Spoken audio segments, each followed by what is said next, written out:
এই মেয়ে, ভেজা কাপড়ে দাঁড়িয়ে আছো কেন?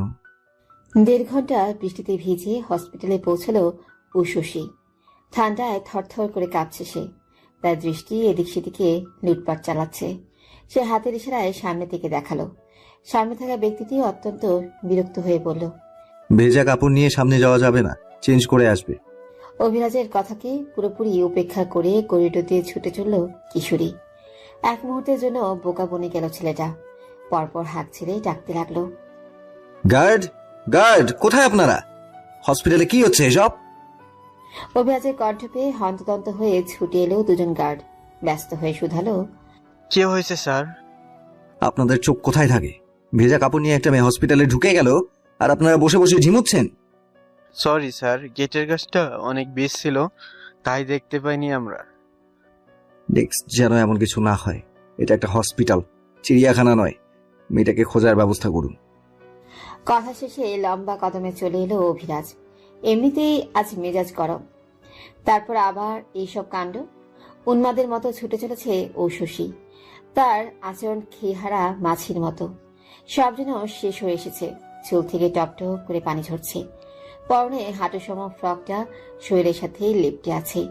কাঠ সমান বাদামি চুল আর ঘোলাটে চোখের মণি। শুভ্র রঙের ঔষসী যেন সদ্য প্রস্ফুটিত ফুলের উপর এক বিন্দু শিশির কণা। পায়ে থাকা স্লিপার থেকে চপচপ শব্দ হচ্ছে। আর একটু ছুটতে যাবে এমন সময় একজন লেডি গার্ড খপ করে হাতটা ধরে ফেলল। কিশোরী নিজের হাত ছাড়ানোর প্রয়াসে বলল, ছাড়ো, ছাড়ো আমার হাত। লেডি গার্ড হাত ছাড়লেন না, বরং টেনে নিয়ে যেতে লাগলেন। ঐশীর শ্বেতরঙা মুখ লাল হয়ে এসেছে। দীর্ঘ সময় বৃষ্টির জল মাথায় করে ছুটে এসেছে সে। শরীরটাও অনেকটাই অবসা হয়ে এসেছে। হাত ছাড়াতে না পেরে রাগ হচ্ছে। রাগের কারণে তার ঠোঁট দুটোতে কম্পন ধরে গেল। মেয়েটির দুচোখ রক্তিম, ঠিক যেন কৃষ্ণচূড়া। লেডিগার্ডের শক্তির নিকট হেরে গিয়ে বুদ্ধি খাটালো সে। চকচকে তীক্ষ্ণ দাঁতের কামড়ে ছাড়তে বাধ্য হলেন তিনি। ঐশী সময় ব্যয় না করেই পুনরায় ছুটতে লাগলো। ছোট্ট উন্মাদ কিশোরী এবার ধাক্কা খেল এক শক্তপোক্ত দেহের সাথে। ছিটকে পড়তে পড়তে সামনে নিল নিজেকে।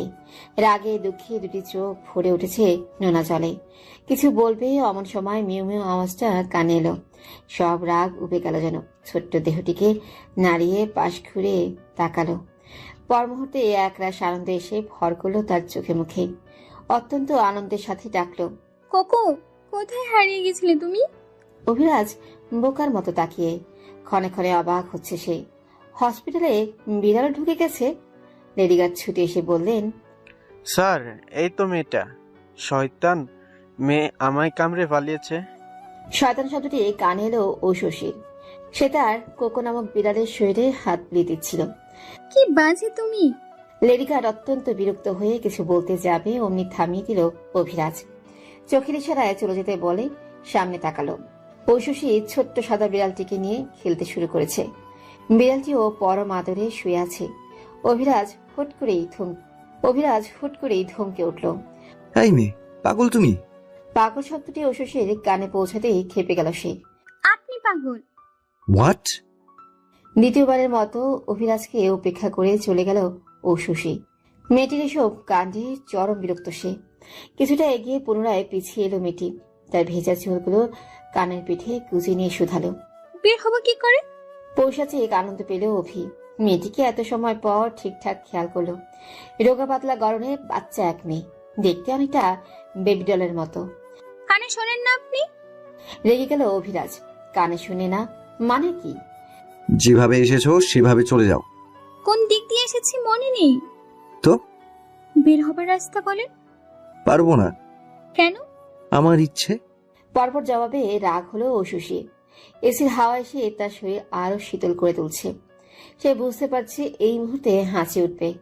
অভিরাজ অন্যদিকে ফিরতেই পরপর দুবার হাঁচি দিল সে। যার দরুন লাল হয়ে উঠল তার নাকের টকা। অভি কিছু বলার পূর্বেই ডানে বামে তাকিয়ে ছুট লাগালো কিশোরী। ঝড়ের মতো এসে ঝড়ের মতোই পালিয়ে গেল বাচ্চাটি। কতক্ষণ ফেল করে তাকিয়ে থেকে রেগে গেল অভিরাজ। হসপিটালের সব নিয়ম কানুন উধাও হয়েছে নাকি? কোনো কিছুতেই মনোযোগ নেই এদের। হসপিটাল থেকে বেরিয়ে এসে রাস্তার পাশে দাঁড়িয়েছে ঐশী। এখানকার ট্রান্সপোর্ট সম্পর্কে একদমই জানে না সে। এমনকি টাকাও নেই তার কাছে। ফিরবে কেমন করে জানা নেই। এদিকে বিকেল নেমে এসেছে, কোথাও একটা স্মার্ট ওয়াচটা ফেলে এসেছে, লোকেশনও জানে না। খুব কান্না পেল ওর। চারপাশে ব্যস্ত মানুষজন। কোকো একটু পরপর মিউ মিউ করে ডাকছে। সেই সকালে বের হয়েছে, নিশ্চয়ই খিদে পেয়েছে। কোকোর খাওয়ার কথা চিন্তা করে ওর নিজেরও খিদে পেয়ে গেল। পেটের ভেতর ইঁদুর নাচছে যেন। বাক্য শেষে ডানে বামে তাকালো সে। যান চলাচল খুব বেশি। বৃষ্টির সময় একদম খালি ছিল রাস্তা, তাই আসতে অসুবিধা হয়নি। এখন তো পার হতেও ভয় হচ্ছে। দুই একবার চেষ্টা করলো, কিন্তু ব্যর্থ হতে হলো। মন খারাপ করে এপাশ থেকেই চলতে লাগলো। ফের বৃষ্টি শুরু হলো। খিদের চোটে কোকো সমানে চেঁচামেচি করছে। মানুষজন ছোটাছুটি করে বৃষ্টির জল আড়াল করছে, আর ঐশী মুখ গোমরা করে পথ চলছে। ভরা বৃষ্টিতে তার পা যুগল চুলকোচ্ছে। সে তবুও হেঁটে চলেছে। চপচপ শব্দ করে আরেকটু চলতে জুতো ছিঁড়ে গেল। এর আগে দুঃখে সেটাকে রাস্তায় ছুঁড়ে ফেললো। কোকো ভাবলো এটা বোধহয় কোনো খেলা।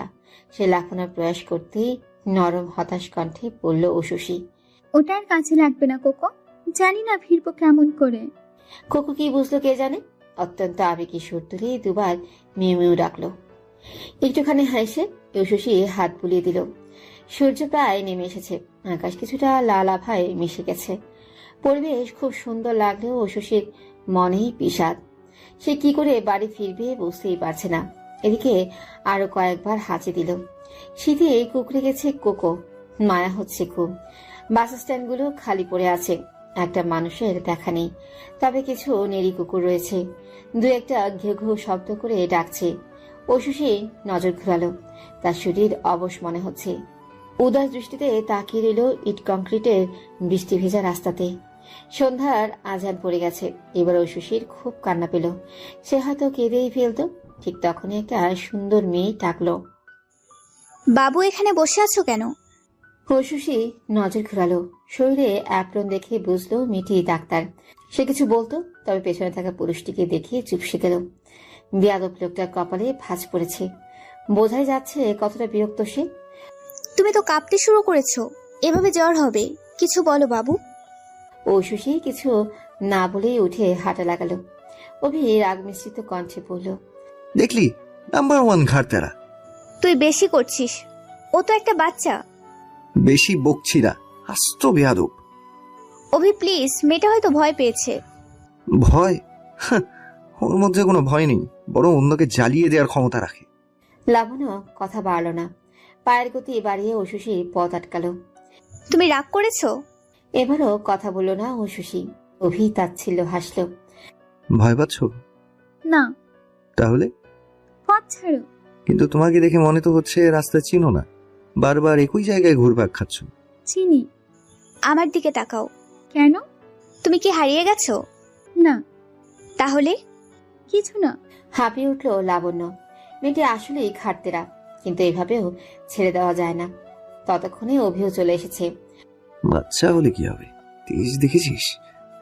অভি তুই? ঐশী চোখ মেলে তাকালো। তার ঘোলাটে চোখে পানি চিকচিক করছে। লাবণ্য সেটা দেখতে পেয়ে বলল। বাবু কাঁদে না। পথ ছাড়ো আমার। তুমি ওর কথায় রাগ করেছো? বদলো। কি বললে? অভি প্লিজ থাম একটু, তুই কি বাচ্চা হয়ে গেলি? কিছু বলতে যেতেই লাবণ্য সরিয়ে দিল। খুব যত্ন নিয়ে ঐশীর মাথায় হাত বুলিয়ে বলল। বাসা কোথায় তোমার? খুঁজে পাচ্ছি না। এখানে এলে কি করে? গুগল ম্যাপ দেখে। দেখি। হারিয়ে ফেলেছি। তুমি ঠিকানা বলতে পারবে? মনে নেই। লাবণ্য বুঝতে পারছে না কি করবে। অভি একটু দূরে সরে এসেছে। হাতের ইশারায় ডাকলো তাকে। কি? ও সম্ভবত এখানে নতুন। তো? কোনোভাবে হারিয়ে গেছে, ঠিকানাও বলতে পারছে না। এখন কি করি বলতো? কিছু করার দরকার নেই। অভি। যে তেজ শুনবে কোনো কথা? শুনবে। তুই শুধু শুধু এমন করছিস। বল আমাদের সাথে যাবে কিনা, না গেলে আর একটাও শব্দ করবি না। হাসতো শয়তান একটা মেয়ে। লাবণ্য চোখ রাঙিয়ে পুনরায় ঐশীর কাছে এলো। মেয়েটি এবার সত্যি ভয় পাচ্ছে। তোমার নাম কি? ঐশী। আচ্ছা ঐশী, তুমি তো তোমার ঠিকানা বলতে পারলে না। এই রাতে রাস্তায় থাকাও ঠিক নয়। তুমি কি আমাদের সাথে যাবে?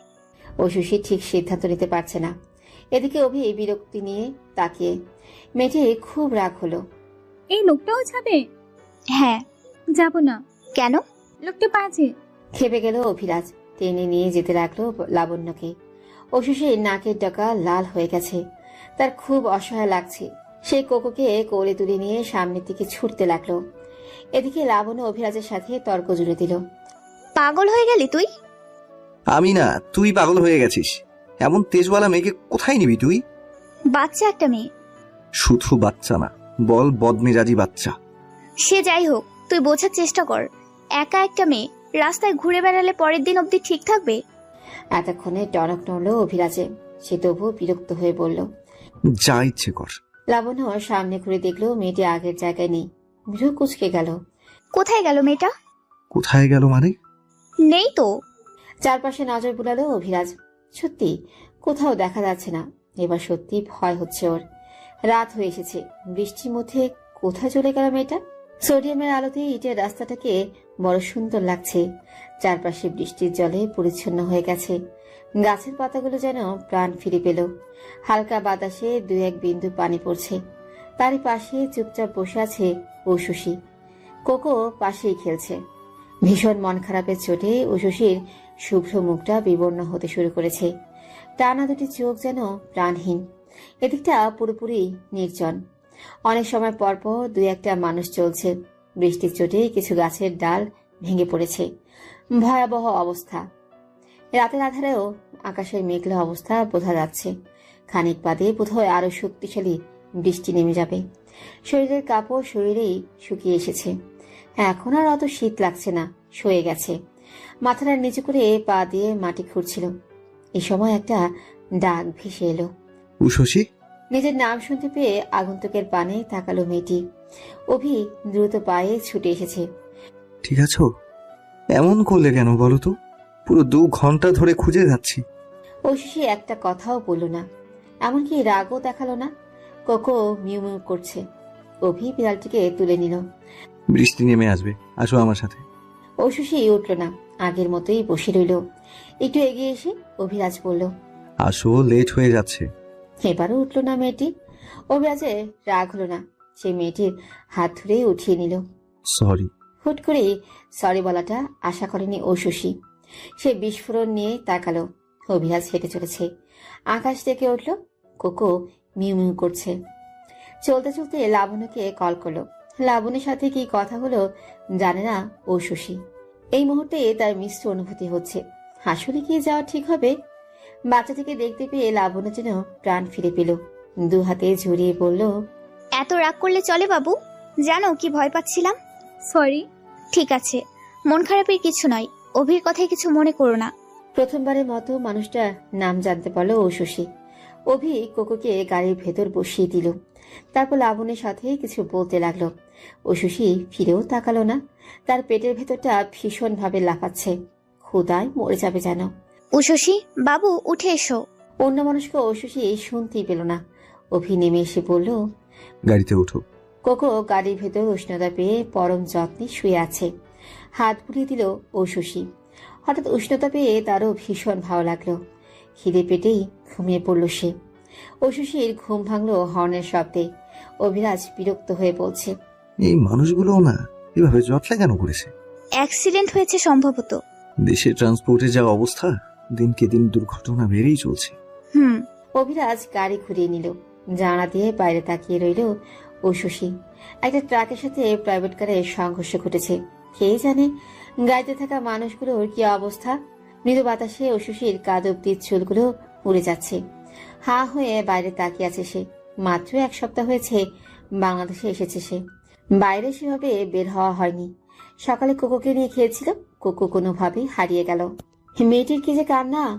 তারপর দুপুরের দিকে এক সংবাদ মাধ্যমের নিউজে দেখতে পেল কোকোকে। বিড়াল ছানাটা কি করে যে হসপিটালে পৌঁছলো কে জানে।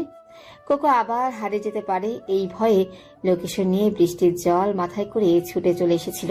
কিন্তু কে জানতো সে নিজেই হারিয়ে যাবে। একটা ডুপ্লেক্স বাড়ির সামনে গাড়ি থামলো। হর্ন বাজাতে মেইন গেট খুলে গেল। অভিরাজ গাড়ি পার করে বলল। তোরা যা, আমি আসছি। কোথায় যাবি? ঐশী থেকে ইশারা করে বলল। সম্ভবত দুপুর থেকে না খাওয়া। তাছাড়া আমরা তো ডিনার করিনি, খাবার নিয়ে আসছি। আচ্ছা, সাবধানে যা। ঐশীকে নিয়ে ভেতরে এলো লাবণ্য। সুন্দর পরিপাটি বাসাটা। কোকো লাফিয়ে নেমে গেল কোল থেকে। কোকো, দুষ্টুমি করবে না একদম। থাক, ওকে খাইয়ে দাও। ঐশী মন থেকে সম্মতি দিল। ওর আচরণে লাবণ্য একটু হেসে বলল, আমি ড্রেস দিচ্ছি, গোসল করে আসো। লাবণ্য দেখলো ঐশী লম্বায় তার সমান সমান, তবে তার থেকেও রোগা পাতলা। সে তার টি শার্ট আর প্যান্ট এনে দিল। শাওয়ার নিয়ে ফিরল মেয়েটি। দীর্ঘ সময় ভেজা থাকাতে কেমন যেন লাগছে এখন। কোকো পাশেই খাবার খাচ্ছে। অভিরাজ ফোনে কিছু করছিল। ঐশীকে দেখে বলল, লাবণ্য, খাবার সার্ভ করে দে। ঐশী ড্রয়িং রুমের পাশে থাকা বিশাল জানালার কাছে এলো। বাইরে তুমুল বর্ষণ। থেকে থেকে মেঘ ডাকছে। সোডিয়ামের আলোয় চকচক করছে রাস্তাটা। আকাশ মেঘলা হলেও ফাঁক ফোকর দিয়ে উকি দিচ্ছে রূপালী চাঁদ। উশসী, চলো খাবার খেয়ে নাও। খাবারের গন্ধটা নাকে আসতে ঐশীর মনে হলো সে মারা যাবে। প্রচন্ড ক্ষুধায় এখন তার চলতেও কষ্ট হচ্ছে। ডাইনিং এ বসে যথাসম্ভব দ্রুত খেল সে। প্রচন্ড খিদে থাকলেও বেশি খেতে পারল না। লাবণ্য কিছু মেডিসিন খাওয়ালো। সারাটা দিন মেয়েটা ভেজা শরীরে, জ্বর না এলেই হয়। সবকিছু গুছিয়ে রাখতে রাখতে 11টা বেজে গেল। সারাদিনের পরিশ্রমের পর লাবণ্য যেন একটু বেশি নেতিয়ে পড়ল। অভিরাজ ল্যাপটপ নিয়ে বসেছে। কাজ কাজ করে মাথা নষ্ট করে ফেলবি। এগুলো না দেখলে দুদিনেই বিজনেস লাটে উঠবে। তাই বলে রেস্ট নিবি না? রেস্ট নেই তো। দেখি তো সারাক্ষণ এটা ওটা করতেই থাকিস। কফি খাবি? আমি বানিয়ে নেব, তুই ঘুমা। আচ্ছা। উশসী ঘুমিয়েছে? হ্যাঁ, একদমই কিউট মেয়েটা। সাথে তেজও আছে। সেটাই কি স্বাভাবিক নয়? কি জানি, যাই হোক তুই ঘুমা। কাল ভোর থেকে ইন্টার্নশিপ তোর। হুম। কাজের কথা মনে করে দীর্ঘশ্বাস ফেল লাবণ্য। ডাক্তারের পেশাটা মোটেও সহজ নয়। সকালের মিষ্টি রোদটা ঘুম ভাঙিয়ে দিল ঐশী। পাশেই ঘুমাচ্ছে কোকো। তার জ্বর আসেনি, মেডিসিনটা কাজে লেগেছে। ঘুম ভালো হওয়াতে শরীরটাও বেশ চাঙ্গা লাগছে। আড়মোড়া ভেঙে কোকোকে ডাকলো সে। কোকো, ওঠো সোনা। মিউ মিউ করে উঠল কোকো। ঠোঁটের কোণ প্রসারিত করে হাসলো ঐশী। কোকোর লোমে ভরা শরীরে হাত বুলিয়ে দিয়ে বলল, সোনা বাচ্চা। ড্রয়িং রুমে ঘুমিয়ে গিয়েছিল অভিরাজ। কাল অনেক রাত অবধি কাজ করেছে। অ্যালার্মের শব্দে ঘুমটা ছুটে গেল। হাই তুলতেই দেখলো সিঁড়ি বেয়ে নামছে ঐশী। কোকো মিউ মিউ করছে। চুপ থাকো কোকো, আমরা অন্যের বাসাতে। কোকো ধীরে ধীরে মিউ মিউ করে থেমে গেল। ওর ভদ্র সভ্য আচরণে সন্তুষ্ট হয়ে হাত বুলিয়ে দিল ঐশী।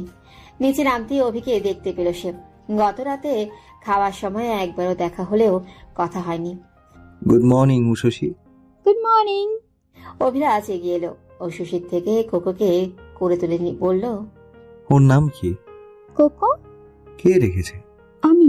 অভিরাজ এবার পরিপূর্ণ নজরে তাকালো। তারপর বলল, স্পেসিফিক কোনো ক্যাট ফুড খাওয়াও? না, সব ধরনের ক্যাট ফুড খেতে পারে কোকো। আচ্ছা, গত রাতেরটাই দিচ্ছি তাহলে। ঐশী হা না কিছুই করলো না। অভিরাজ কোকোকে ক্যাট ফুড দিল।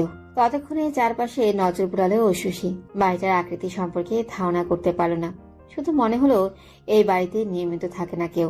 কফি খাও তো? হুম। গরম গরম ধোয়া ওঠা কফিতে চুমুক বসালো ঐশী। তার চাঙ্গা শরীর আরো বেশি চাঙ্গা হয়ে এলো। ওই আপুটা কোথায়? বেরিয়েছে।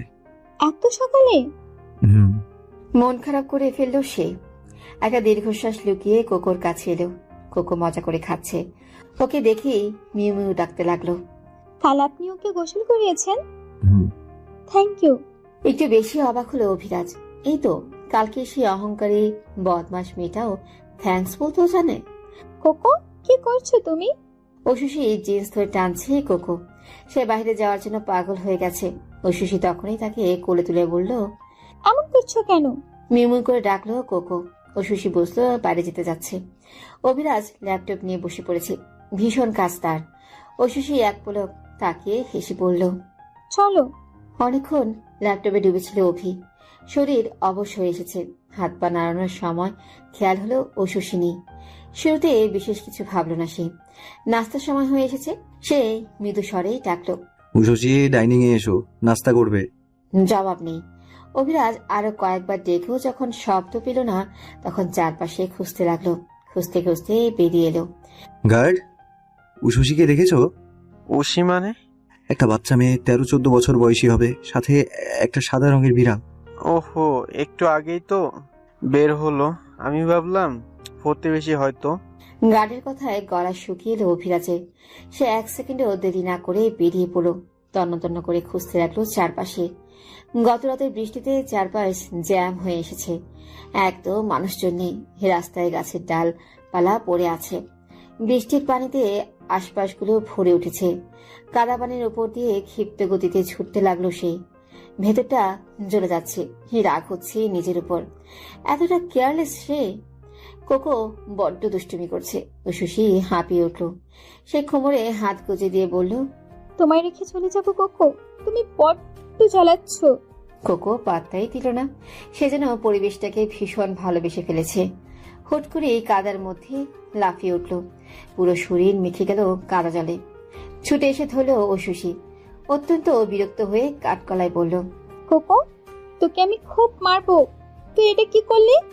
কোকো মিউ মিউ করছে। ভারী মজা লাগছে তার। সে শরীর ঝাড়া দিতেই ও সুশির মুখে এসে লাগলো কাদা পানি। সে চোখ রাঙালো। তুই এত দুষ্টু হয়ে গেছিস? ও সুশি আসলেই রেগে গেল। কোকোকে ফেলে রেখে চলতে শুরু করেছে।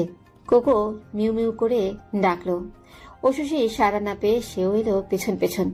ও সুশি আর রাগ করে থাকতেই পারল না। কোকোকে কোলে তুলে নিয়ে আদর করতে লাগলো। 1 ঘন্টা হয়ে গেল ও সুশিকে খুঁজেই চলেছে অভিরাজ। পাগলের মতো খুঁজছে সে। 27 বছর বয়সে অভিযানেও কিশোরে ফিরে এসেছে। যার চোখে মুখে ভয়, বুকের ভেতর সংকট। এত বাজে অনুভূতি হচ্ছে। লাবণ্যর গল্পে আরো বেশি ভেঙে পড়ল যেন। সবটা বলতেই লাবণ্য বলল, কোথায় গেল মেয়েটা? বুঝতে পারছি না, আমার মাথা জ্যাম হয়ে আছে। তুই টেনশন নিস না, আমি আসছি। পুনরায় ব্যস্ত হয়ে গেল অভিরাজ।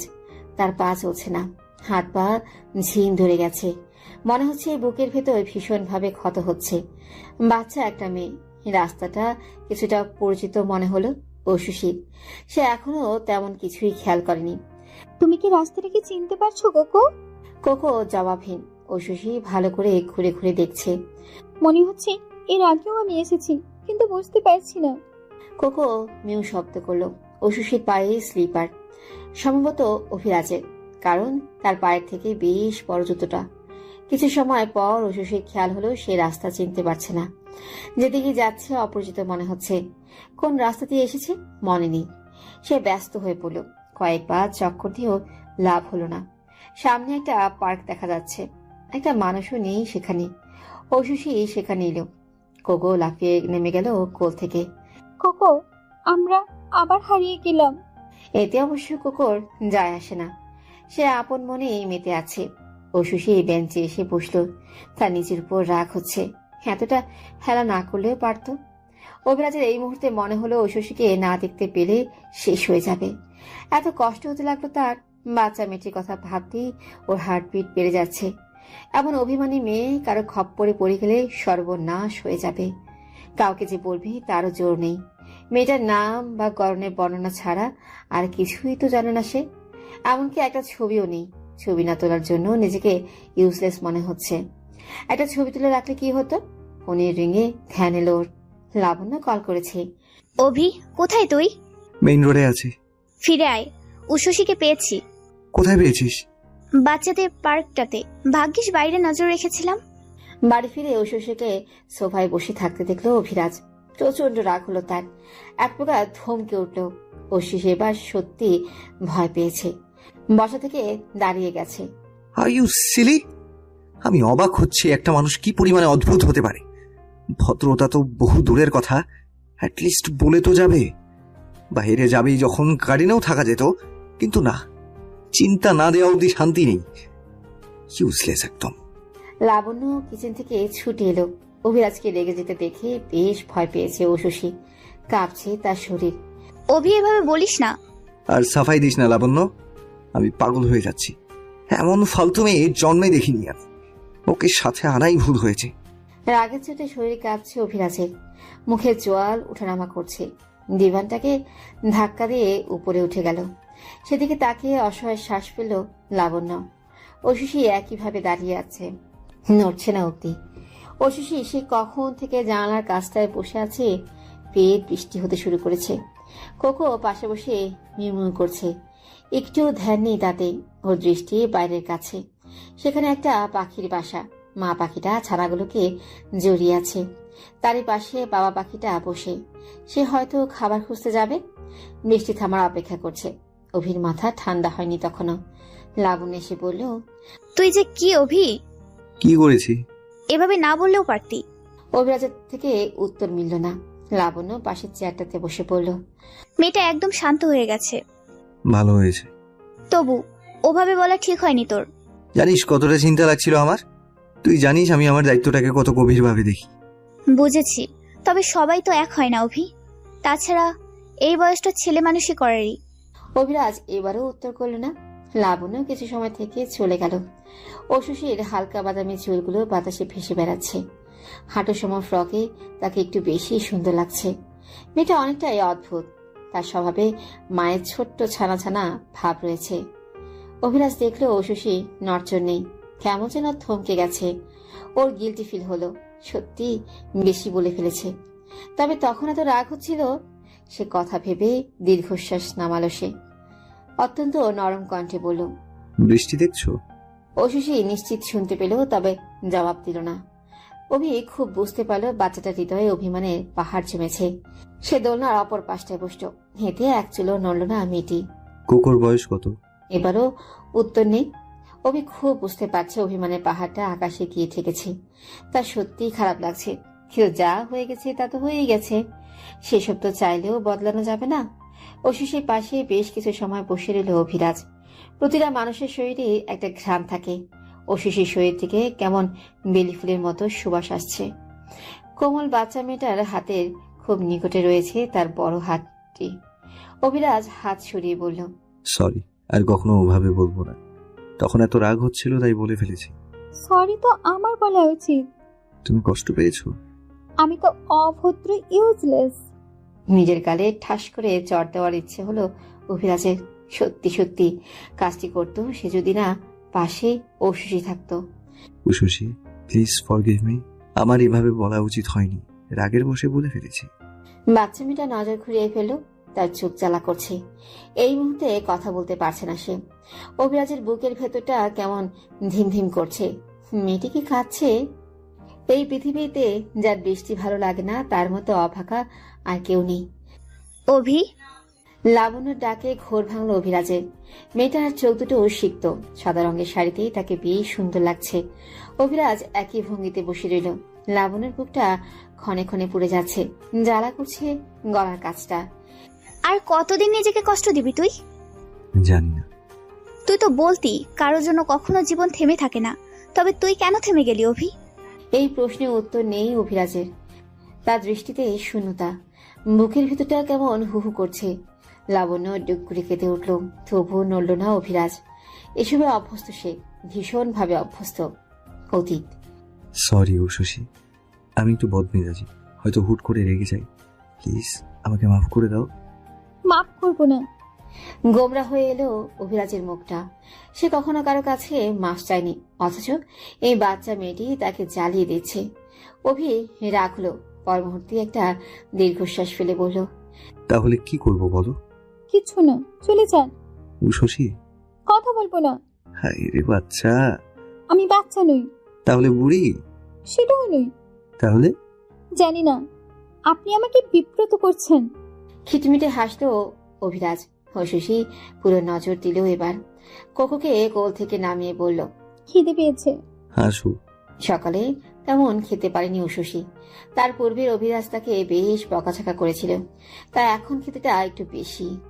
লক্ষ্যমারি খাবার দেখে শশীর ইচ্ছে হলো লাফিয়ে যেতে। স্বভাবতই সে তেমনটা করতে পারল না। ধীরে ধীরে বসলো টেবিলে। লাবণ্য চোখের ইশারায় কিছু একটা বলছে। অভিরাজ বোঝালো অভিমান কমেছে। লাবণ্য হেসে ফেলল, বাবু মাছ দেই? মাছ খেতে পারি না। সে কি, কেন? কাঁটা বাঁচতে পারি না। লাবণ্য এতে অবাক হলো না, বরং অভির দিকে তাকালো। অভিরাজ হতাশ হয়ে পড়ল। বস, দুজনকেই বেছে দিচ্ছি। লাবণ্য খুশি হয়ে বসত। ছোট থেকে অভি তাকে মাছের কাঁটা বেছে দেয়, আর লাবণ্য আয়েশ করে খায়। একটা পুরো মাছ বেছে নিয়ে অশুষি প্লেটে দিল অভিরাজ। অশুষি একবার তাকিয়ে বলল, কাঁটা নেই তো। না। অশুষি বিশ্বাস করলো। মাছ নিয়ে খেতে খেতে বলল, এটা কি মাছ? রূপচাঁদা, এটা এমনিতেই কাটার পরিমাণ কম। খুবই মজা, আমি আর একটা খাবো। লাবণ্য নিজের জন্য বাছা মাছটা দিয়ে দিল। অভিরাজ পুনরায় মাছ বাছতে লাগলো। অল্প সময়ে খাবার খেয়ে নিয়েছে ঐশী। ছোট্ট পাতলা গড়নের মেয়েটির দিকে তাকিয়ে এক মুহূর্তের জন্য থমকে গেল অভিরাজ। মনে হলো এই মেয়ে পুতুলকেও হার মানাবে। বিকেলটা মজা করে পার করেছে ঐশী। কোকো আর সে বড় ক্লান্ত হয়ে কখন যে ঘুমিয়ে পড়েছে একটুও খেয়াল নেই। লাবণ্য পুনরায় হসপিটালে যায়নি আজ। অভিরাজ সবকিছু দেখাশোনা করে সন্ধ্যায় বাড়ি ফিরল। এসে দেখলো সোফায় ঘুমিয়ে আছে বাচ্চাটি। তার হাঁটুর সময় ফ্রকটা আরেকটু উঁচু হয়ে গেছে। সুন্দর ফর্সা কোমল পাজগোল যে কোনো পুরুষের হৃদয়ে খান খান করতে পারলেও অভিরাজের ক্ষেত্রে তেমনটা হলো না। তার কাছে মনে হলো মেয়েটি যেন এক ফালি সাদা মেঘ, যাকে ছুঁয়ে দিলেই বৃষ্টি হয়ে ঝরে পড়বে। এসির পাওয়ার কমানো থাকলেও শীতে জীবধুব হয়ে আছে ঐশী। অভি চাদর এনে শরীরে দিয়ে দিল। চাদরের উষ্ণতায় ঘুমের মধ্যেই ভালো লাগা ফুটে উঠল চোখে মুখে। সোনালি চুলগুলো কপালের কাছে এসে আন্দোলন শুরু করেছে। অভি খুব সাবধানে বুড়ো আঙ্গুলের সাহায্যে তা সরিয়ে দিল। মেয়েটার মায়াবী মুখ বারবার আকর্ষণ করলেও নিজেকে থামাতে সক্ষম হলো সে। কিচেন থেকে কফি বানিয়ে লাবণ্যের রুমে এসে নক করলো। লাবণ্য ঘুমে তলিয়ে আছে। অভি কল করতেই উঠে এলো। ঘুম ঘুম কণ্ঠে বলল, সন্ধ্যা হতেই যে চলে এলি। কাজ শেষ, বাকিটা ম্যানেজার সামলে নেবে। তুই কফি খাবি তো? শরীরটা মেজমেজ করছে। দেখলাম ড্রয়িং রুমে ঐশী ঘুমিয়ে আছে, ওকে ডেকে তোল। হাত মুখ ধুয়ে এসে ঐশীকে ডেকে নিল লাবণ্য। মেয়েটা বেশ চঞ্চল। কোকো মিউ করে ছুটছে। ঐশীও পিছু নিল। পড়ে যাবে, এভাবে ছুটো না। কোকো বড় দুষ্টুমি করছে। তুমি থেমে যাও, তাহলে কোকাও আর ছুটবে না। ওই লোকটা কোথায়? ওই লোক বলতে মিস্টার রাগী। অভির কথা বলছো? দুদিকে মাথা কাত করে হ্যাঁ বোঝা ঐশী। লাবণ্য না হেসেই পারল না। তার উচ্চ শব্দে হাসিতে অভিরাজ প্রশ্ন করল, পাগল হয়ে গেলি? আরে শোন না, উশসী কি বললো। ঐশীর কথা উঠতে শুরু দৃষ্টি ফেলল অভিরাজ। কোকোর সাথে খেলছে সে। লাবণ্য কাছে এসে বলল, তোকে মিস্টার রাগী বলেছে। হোয়াট? ভালোই হয়েছে নামটা। লাবণ্য? আচ্ছা রাগ করিস না, এখন বল উশসীর বাড়ির লোকের কোনো খোঁজ পেয়েছিস? ওর নামে কোনো মিসিং রিপোর্ট আসেনি। এখন কি করবি ভাবছিস? বুঝতে পারছি না, ও যে পরিমাণে অভিমানী, একটু কিছু বললেই না বাড়ি থেকে পালিয়ে যায়। সেটাই ভয়। তবে দ্রুত কিছু একটা করতে হবে, আমাদের কাছে তো সময় নেই। দেখি কি করা যায়। বলের আঘাতে ঘুরে তাকালো অভিরাজ। একদম বাহুতে এসে লেগেছে তার। ঐশী এবার ভয় পেয়ে গেল। সে ইচ্ছে করে এমনটা করেনি। বাচ্চাটি ভেবেছিল অভিরাজ তাকে ধমকে দেবে, কিন্তু তেমন হলো না। বড় বলটা উঠিয়ে নিয়ে বলল, ভলিবল খেলতে পারো? পারি। খেলবে? এখানে না, ছাদে কোর্ট করা আছে। এবারে ছাদে আসা হয়নি ঐশী। বাড়িটা মোটামুটি বড়ই বুঝেছিল, তবে এত সুন্দর ছাদ জানা ছিল না। চারপাশ জুড়ে ফুলের গাছ লাগানো। এক পাশে ছোট একটা সুইমিং পুল রয়েছে, আর অপর পাশে ভলিবল কোর্ট। কোকো লাফিয়ে উঠল। সে এই পরিবেশ পেয়ে বেশ আনন্দিত। পানিতে নামবে না কোকো? ঐশীকে অগ্রাহ্য করে জলে নেমে গেল বিড়ালটি। যদিও বিড়ালটিকে সবে সাঁতার শেখানো হয়েছে, তবুও ভয় হতে লাগলো মেয়েটির। সে পুলের কাছে এসে ডাকতে লাগলো, কোকো উঠে এসো সোনা, আমার ভয় হচ্ছে, প্লিজ উঠে এসো। কোকো আরো কিছু সময় থেকে উঠে এলো। ঐশীর কোলে এসে পুরো শরীর ঝাড়া দিতেই পানি এসে লাগলো কিশোরীর চোখে মুখে। ছোট্ট করে তাকালো ঐশী। কোকো, তুমি আমায় এত চিন্তায় ফেলে দাও যে। ঐশী? কোকোকে কোলে তুলে নিয়ে ছুটে এলো ঐশী। অভিরাজ ইতিমধ্যেই বল নিয়ে খেলতে শুরু করেছে, কিন্তু লম্বাটে দেহের অভিরাজের থেকে বল নিতে পারছে না ছোট্ট দেহের ঐশী। সে তবুও আপ্রাণ চেষ্টা। ফিরে চলো ঐশী। না না, আমি খেলবো। বৃষ্টি নেমে যাচ্ছে। নামক। জেদ করছো কেন? আমি একবারও বল নিতে পারিনি। কথার মাঝে বৃষ্টি নেমে এলো। কোকো দারুণ আনন্দে লাফাচ্ছে। বরাবরই বৃষ্টি ভালোবাসে সে। মৃদু হাওয়ার কোলেই নিজেকে মেলে ধরেছে ছাদে থাকা গাছগুলো। ঐশীর কাঁধ অব্দি বাদামি চুলগুলো বৃষ্টির জলে ভিজে একাকার। কিছু চুল দলা পাকিয়ে লেপ্টে আছে কাঁধে। শ্বেতরঙা মুখটায় বিন্দু বিন্দু জল লেগে আছে। ভোরের প্রথম আলোতে কুড়ি থেকে জাগা শিশির ভেজা সদ্য ফুলটিকে যেমন লাগে, এখন ঐশীকেও তেমনি লাগছে। অভিরাজ এতটাই অন্যমনস্ক ছিল যে বল ছিনিয়ে নিতে ভুল হলো না মেয়েটির। পরের সময়টুকু ঐশী একচ্ছত্র অধিকার দেখালো ভলিবল কোর্টে, আর অভিরাজ অনিমেষ তাকিয়ে রইল মুগ্ধতা নিয়ে। নরম তুলতুলে পেজা তুলোর মতো ছোট্ট ঐশী বিছানায় শুয়ে আছে। তারই পাশে ললাট ভরা চিন্তা নিয়ে বসে আছে অভিরাজ। লাবণ্য একটু আগে এসে দেখে গেছে মেয়েটির শরীরে জ্বর হু হু করে বাড়ছে। লাবণ্য পানি আর টুকরো করা কাপড় নিয়ে এসেছে। জলপট্টি দিতে দিতে বলল, তুইও বাচ্চা হয়ে গেলে অভি। ও জেদ করলো আর তুই মেনে নিলি। অভি নিরুত্তর। সে বড় চিন্তিত হয়ে আছে। মেয়েটার শরীর কতটা নাজুক সেটাও জানা নেই। এদিকে বাড়িতে তেমন পাওয়ারফুল ওষুধও নেই, যা আছে তা অতি সাধারণ। এদিকে একটানা বৃষ্টি হচ্ছে, খানিক পরপর বাজ পড়ছে। লাবণ্য কফি এনেছিল, সেটা অনাদরেই টেবিলের কোণেই ঠাঁই পেয়েছে। তুই ঘুমোতে যা অভি। না ঠিক আছে, সকাল সকাল তোকে বের হতে হবে, একটু ঘুমের প্রয়োজন আছে না? সমস্যা নেই। তবু ঠিক আছে লাবণ্য, ওর জ্বর কত? থার্মোমিটার উঠালো লাবণ্য। 103 ছুঁই ছুঁই। অভিরাজের ললাটে চিন্তার ভাঁজ পড়ল। সে আগের ভঙ্গিতেই বসে রইল। মাঝরাতে দেখা গেল ঐশীর জ্বর আরো বেড়ে গেছে। অসহ্য রকমের যন্ত্রণা ফুটে উঠেছে মেয়েটার শ্বেতরঙা মুখশ্রীতে। লাবণ্য পাশে বসে ঝিমোচ্ছে। অভি সময় নিতে চাইল না। লাবণ্য, বল, শুনছি। কি কি ওষুধ লাগবে লিখে দে। এখন লিখে কি হবে? আনতে যাব। কি? লাফিয়ে উঠল লাবণ্য। অভি গায়ের উপর কোট জড়িয়ে নিয়েছে। লাবণ্য ব্যস্ত হয়ে শুধালো, পাগল হলি? এই ঝড় বৃষ্টির রাতে কোথায় যাবি? রাস্তাঘাট ঠিক আছে কিনা সেটাও জানি না। নিউজ চ্যানেলগুলোতে বারবার সতর্কবার্তা দিচ্ছে। তাই বলে একটা মানুষ জ্বরে কাতরাচ্ছে, এটা মেনে নিতে পারবো না। সকাল হোক তারপর যাস। এমনিতেও এখন কাছের ফার্মেসি খোলা পাবি না। জানি, তুই ওষুধ লিখে দে। অভি, মাথা খারাপ হয়েছে? আমি ঠিক আছে, কথা বাড়াস না। লিখে দে, না হলে আমি অন্য কাউকে খুঁজে নিচ্ছি। ওষুধ লিখে দিল লাবণ্য। অভিরাজ গাড়ি নিয়ে বের হয়ে যাচ্ছে। সেদিকে তাকিয়ে বুকটা শূন্য হয়ে এলো। সেটা এই ঝড়ের মাঝেই ছুটে চলেছে। কোনো বিপদ না হলেই হয়। অসুস্থ দেহের ঐশীর পাশে বসিয়ে মিউ মিউ করছে কোকো, অথচ সাড়া নেই কোনো। বিড়ালটি যেন ধৈর্য হারিয়ে ফেলল। ঐশীর জামা ধরে টানাটানি করছে, অথচ মেয়েটা প্রায় চেতনাহীন। লাবণ্য পুনরায় তাপমাত্রা মাপল, 1 ছিল কমেনি। ওর নিজেরই ভীষণ চিন্তা হচ্ছে। এদিকে রাত প্রায় 2টো বাজে। 1.5 ঘন্টা হলো অভিরাজ বের হয়েছে। লাবণ্য দুবার কল করেও হদিস পেল না। ঝড় বৃষ্টির রাতে শহরেও নেটওয়ার্কের সমস্যা হয়। চিন্তা ভরা নয়নে বারবার টেরেসে ঘুরে যাচ্ছে। আসেনি অভিরাজ। চিন্তায় মাথা নষ্ট হয়ে যাচ্ছে। ঐশীর বড় তৃষ্ণা পেয়েছে। চোখ মুখ কুচকে ফেলেছে সে। এতেই ভয় দিশাহারা কোকো। সে এসে লাবণ্যের জামা ধরে টেনে ধরেছে। কি হয়েছে কোকো? সে এসে লাবণ্যের জামা টেনে ধরেছে। প্রাণটি কথা বলতে না পারলেও লাবণ্যকে নিয়ে যেতে সক্ষম হলো। লাবণ্য একটু পানি খাওয়ালো। এদের তৃষ্ণা মেটেনি মেয়েটির।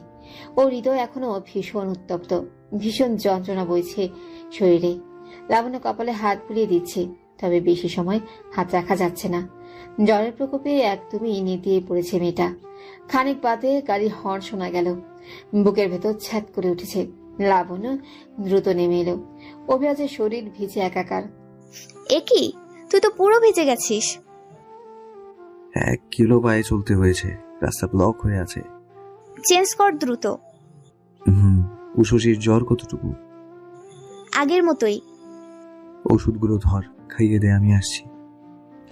লাবণ্য ওষুধ নিয়ে উপরে উঠে গেল। অভিরাজ ক্লান্ত হয়ে গেছে। এদিক সেদিক ছুটেও যখন ওষুধের দোকান খোলা পাচ্ছিল না, তখন বেশ অসহায় লাগছিল। কতটা পথ ছুটেছে হিসেব নেই।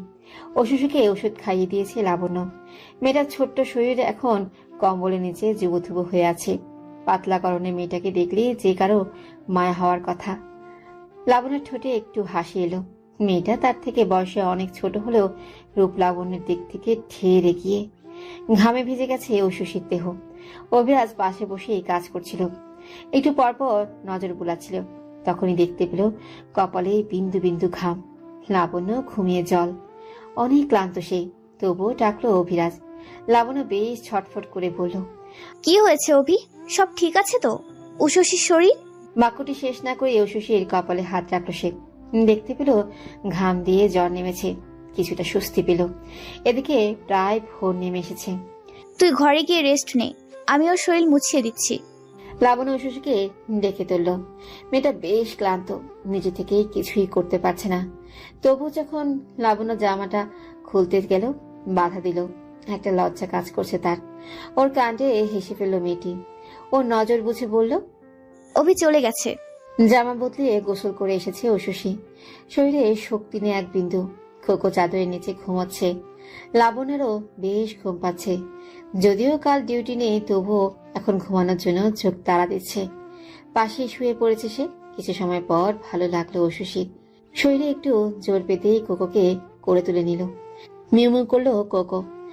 খিদে পেয়েছে?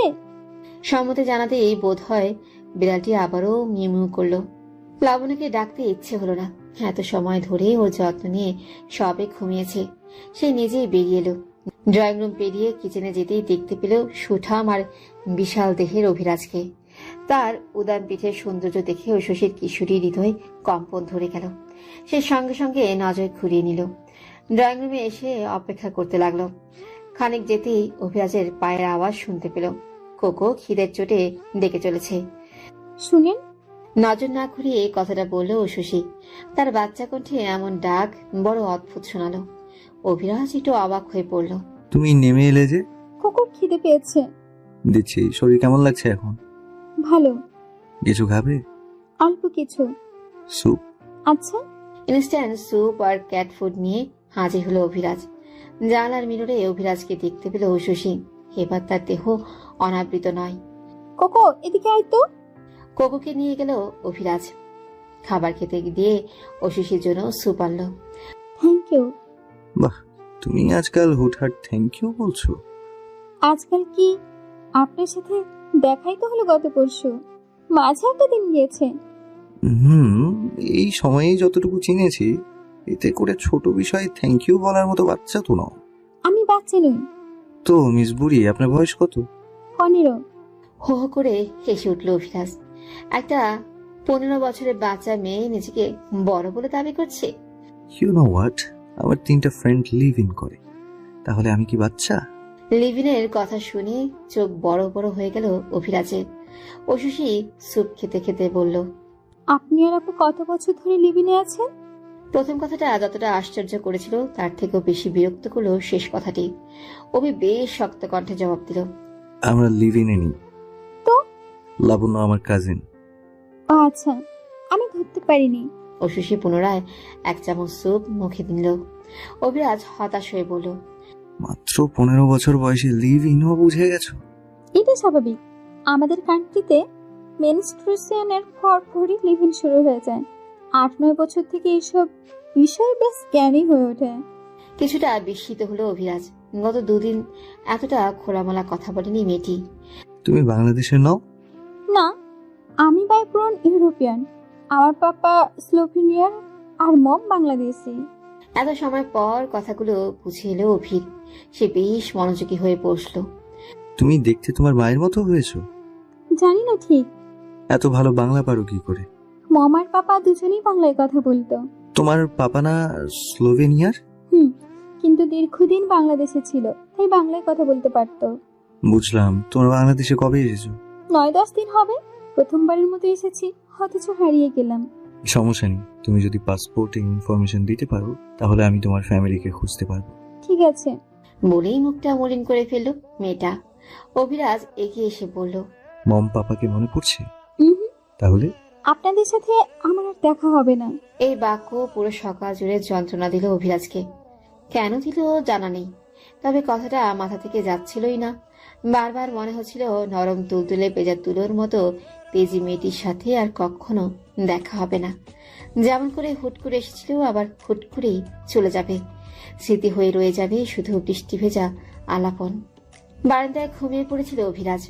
অসময়ে ঘুম দেওয়া এখন তার নিত্যদিনের অভ্যাস। এদিকে রাতের খাবারের সময় শেষ হয়ে এসেছে। ইরা ডাকতে এসে দেখলেও দোলনায় বসে অভিরাজ। চোখের দৃষ্টি সামনে গাছগুলোতেই। ভাইয়া। হীরা, বস। রাতের খাবার খাবে না? কয়টা বাজে? 10:30। 10:30 বেজে গেল।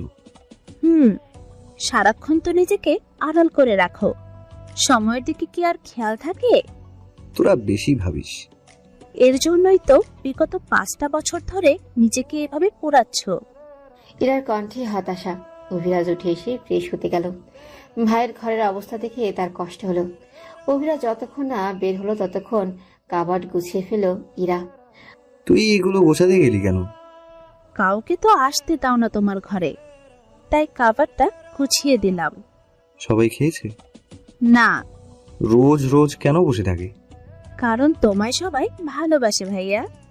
ভালোবাসা এইভাবে না দেখালেও হয়। তুমিও তো। কথা পরিবর্তন করলো ইরা। বুকের ভেতর চোরা দীর্ঘশ্বাস লুকিয়ে বলল, আসো। অনিচ্ছা থাকা সত্ত্বেও যেতে হলো ওকে। এবারের মানুষগুলোকে বুঝে না একটু। বাবা এসেছিস? মায়ের আবেগ ভরা ডাকটা অভিরাজের কর্ণপাত হলেও ভালো মন্দ কিছু ব্যক্ত করলো না সে। চুপচাপ খেতে বসলো। লাবণ্য সমস্ত তরকারি গরম করে বলল, বড় আম্মু তুমি খেয়ে নাও, পরে খাবো। শরীর খারাপ করবে, ঔষধগুলো খেতে হবে তো। লাবণ্য জোর করে বসিয়ে দিল আমিনাকে। মায়ের মন সন্তানের জন্য বরাবরই কাঁদে। খাবারের প্লেট হাতে এই নয়ন সিক্ত করে ফেললেন তিনি। লাবণ্য বাহুতে হাত রেখে সান্ত্বনা দিল, সব ঠিক হয়ে যাবে বড় আম্মু। তুই আমার শেষ ভরসা মা। অতীত। দুপুরবেলায় অশান্ত লাগছিল ভীষণভাবে। সেই জন্যই আগে চলে এসেছে অভিরাজ। হাতে হরেক রকমের মিষ্টি। লাবণ্য ফোন করে জানিয়েছে ঐশী মিষ্টি খেতে খুব পছন্দ করে। 8 রকমের মিষ্টি এনেছে সে। কেন এনেছে জানে না। লাবণ্য সবগুলো প্যাকেট রাখতে রাখতে বলল, এত মিষ্টি এনেছিস কেন? 2-1 রকমের আনলেই তো হতো।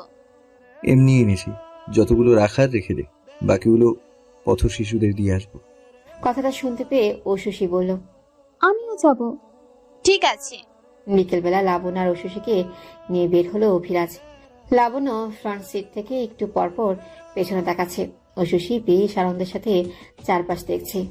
তার কোলে বসে লাফালাফি করছে কোকো। ওকে আমার কাছে দাও তো। লাবণ্যের কাছে এসে আরো বেশি লাফালাফি শুরু করলো কোকো। একটু শাসন করে বলল লাবণ্য, এই দুষ্টু, এমন করলে কিন্তু রেখে চলে যাব। উশুশি কোকোর বয়স কত? 8 মাসের মতো। ওকে আমি অ্যাডপ্ট করেছি 6 মাস হলো। শুরু থেকেই এমন মিশে যেত সবার সাথে? না, প্রথম 2টা মাস কি যে যন্ত্রণা দিয়েছে। ও খুবই দুষ্টু। একদিন তো পাশের বাসার সুগারকে মেরে এসেছে। সুগারকে? আমাদের নেইবার রোজিয়ানের বিড়াল। বাহ, কোকো তো দেখছি খুব শক্তিশালী। তার খাওয়া দাওয়ার রকমারি দেখলে অবাক হবে। এমন কিছু তো দেখলাম না। কি জানি, এখানে আসার পর ভদ্র হয়ে গেছে। বোধহয় বাংলাদেশ খুব পছন্দ করেছে। হতে পারে। মুচকি আসলো ঐশী। এত সময় ধরে অভিরাজ কোনো কথাই বলেনি। ঐশী আর চোখে তাকালো ব্যক্তিটার দিকে। বেশ ফর্সা, লম্বা, বলিষ্ঠ পুরুষটি অনেকটাই আমেরিকান হিরো চেস ক্রোফোর্ডের মতো দেখতে। ওর চোরা দৃষ্টি চোখ এল না অভিরাজের। লাবণ্য ফোনে কথা বলছে, সেদিকটায় মনোযোগ দিল অভি।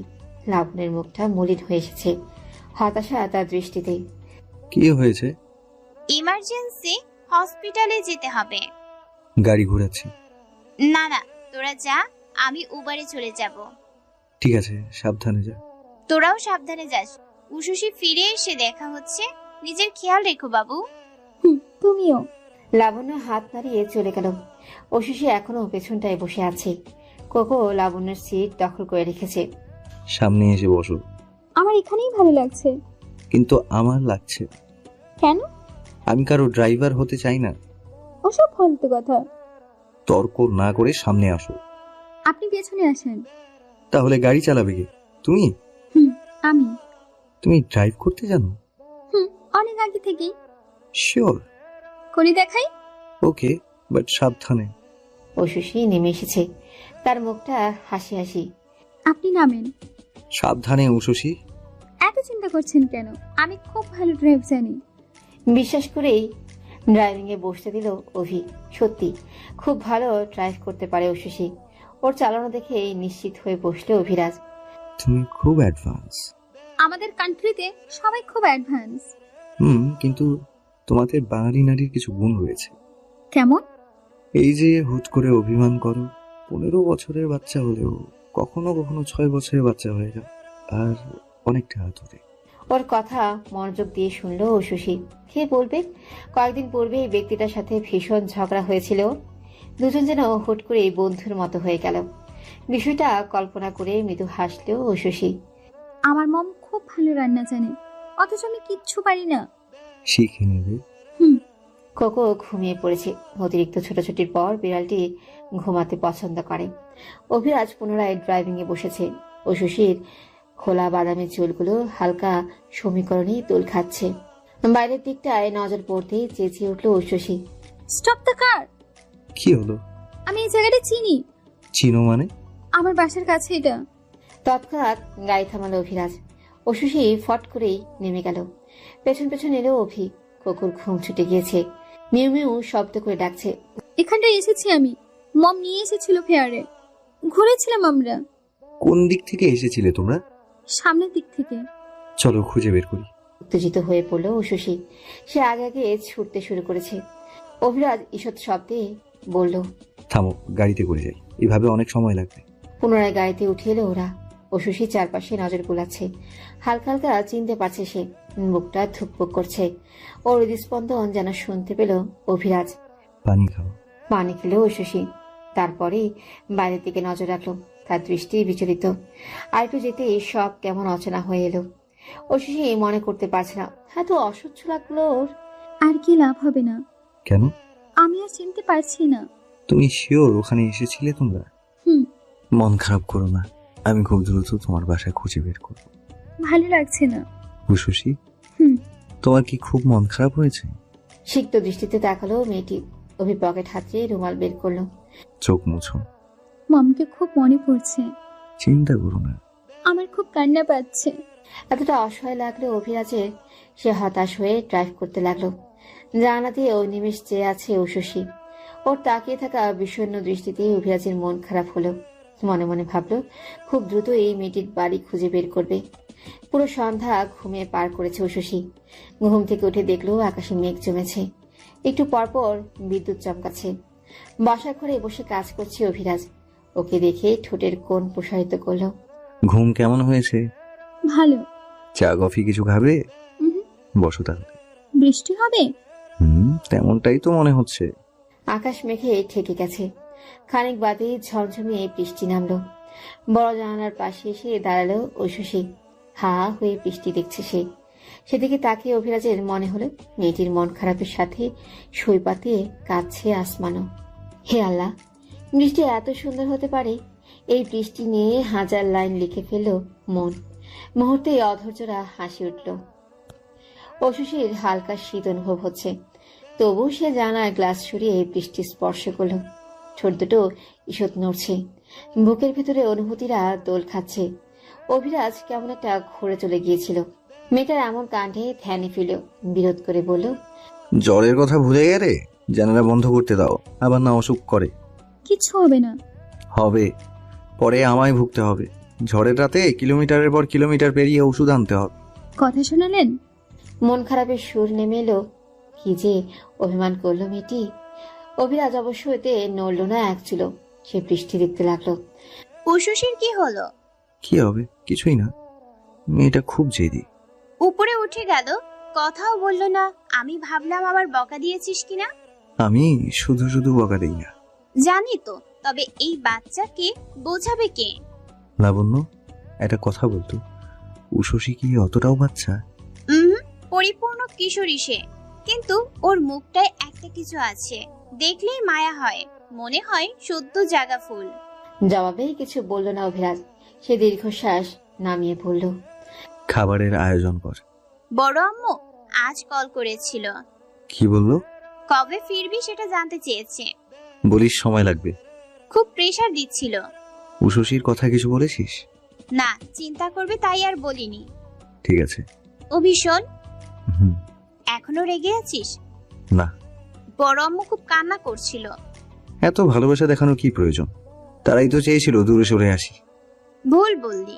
লাবণ্য থেকে এগিয়ে এলো অভিরাজ। ও দৃষ্টিটা ভীষণ কাতর, কেমন যেন শোক নেমে এসেছে। সঠিক কোনটা লাবণ্য? রাগ করলি? চল বিয়ে করে ফেলি। মাথা খারাপ হয়ে গেছে তোর? তাহলে আর কিছু বলিস না প্লিজ, সবাই তো এটাই চায়। লাবণ্য হতাশ হয়ে অভিরাজের চলে যাওয়া দেখলো।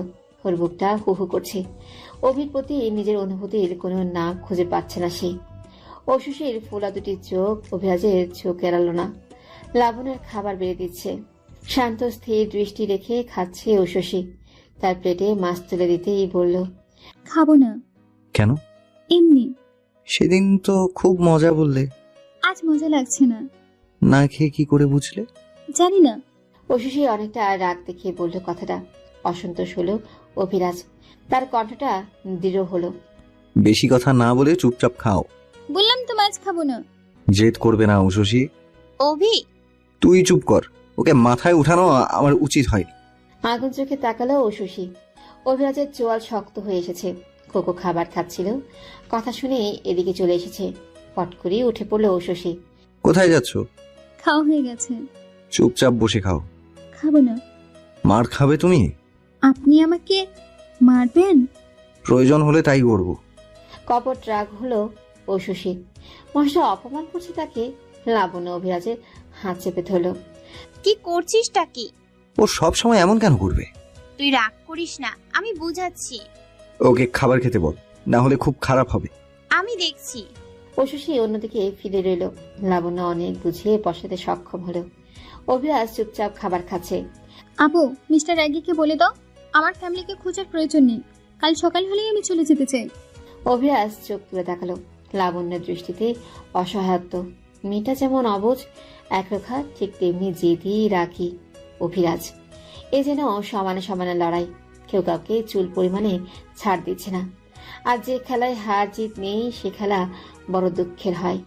সে খুব ভালো করেই বোঝালো যাতে অভি কিছু না বলে। তবে উল্টো হলো। খপ করে এই মেয়েটার হাত ধরে টেনে তুলে নিল অভিরাজ। ছোট্ট তোলার ন্যায় মেয়েটা নিজেকে ছাড়াতে ব্যস্ত। পেছন থেকে সমানে চেঁচামেচি করে চলেছে লাবণ্য, কিন্তু কোনো জবাব এলো না। অশুষি ঘরে এসে দরজা লাগিয়ে দিল অভি। আমি বাইরে যাব। চুপচাপ বসে থাকো। না, আমি চলে যাব। পথ ছাড়েন। Cocoa, cocoa. দরজার ওপাশ থেকে মিউ মিউ করে সাড়া দিল কোকো। অভি কাছে এগিয়ে এসে বলল, কি সমস্যা তোমার? আপনি বুঝবেন না। ছোট ছোট বিষয় নিয়ে এত রাগ দেখাও কেন? আমি এভাবেই বড় হয়েছি। এখন তো অন্য কারো কাছে আছে, একটু তো পরিবর্তন আনতেই পারো। আমি অসহায় নই যে নিজেকে পরিবর্তন করব। ঠিক, অসহায় নও, তবে প্রচন্ড একরোখা আর জেদি। নিরুত্তর অশুষি। সে এখন কিছুটা শান্ত হয়েছে। অভিরাজ ব্যালকনির দরজা খুলে দিল। বাইরে প্রবল বৃষ্টি। একটু পরপর মেঘ ডাকছে। বিদ্যুৎ চমকালেই আলো ছিটকে পড়ছে ঘরে। যাও, ইচ্ছে মতো ভিজে আসো। বিস্মিত হয়ে রইল অশুষি। অভিরাজের কণ্ঠে এবার বেশ শান্ত স্থির। কিছু সময় গেলেও বিন্দু পরিমাণ নড়ল না অশুষি। অভি দরজা লাগাতে লাগাতে বলল, সব সময় তোমার জেদ খাটবে না উশসী। তোমার বয়সটা আবেগের, লাইফস্টাইল অন্যরকম। তবে জীবন কিন্তু তোমার বাড়িতেই সীমাবদ্ধ নয়। তোমার জেদ লজিক্যাল হলেও পরিস্থিতির কথা মাথায় রাখতে হবে। হতাশ হয়ে তাকালো অভিরাজ। মেয়েটার বাদামি চুলগুলো মুঠো বন্দি করে বলল, জানো আমার বয়স কত? 27। তোমার থেকে 12 বছরের বড় আমি। সেই মানুষের সাথে জেদ দেখাচ্ছ, অথচ তুমি নিজেও জানো না তোমার থেকে বেশি জেদি আমি। এবারেও অশুষি থেকে উত্তর এলো না। সে তাকিয়ে আছে অভিরাজের দিকে। দুজনের দৃষ্টি দুজনের দিকে। মেঘ গর্জন করছে, হালকা হালকা শীত লাগছে। অশুষির শরীরে শিরশির করে উঠল। অভিরাজ দৃষ্টি ফিরিয়ে বলল, খাবার খেয়ে ঘুমাবে, জেদ করো না। শুনেন, ষষ্ঠ ইন্দ্রিয় অবধি পৌঁছে গেল কণ্ঠটা। এই ডাকটা বড় এলোমেলো করে দেয় ওকে।